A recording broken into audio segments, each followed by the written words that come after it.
en ons lees uit Johannes 15 vers 9. Soos die Vader my lief het ek julle ook lief. Julle moet in my liefde bly. Ons kan net gee wat ons ontvang het.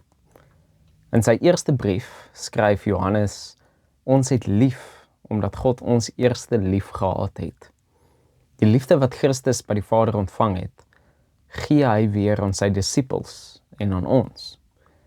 En dan kom die opdrag, julle moet in my liefde bly. Geloof word dikwels gedefinieer deur te sê waarin ons glo en waarin ons nie glo nie. Jesus gee vir ons in Johannes 'n ander definisie van geloof. Geloof is om verbind te wees aan die bron van liefde. Bly in my. Wat beteken dit vir jou om in Jesus se liefde te bly? Jesus nooi ons uit om die liefde wat hy vir ons gee, ook uit te deel vir ander. Hoe kan jy vandag Christus se liefde vir iemand anders uitdeel?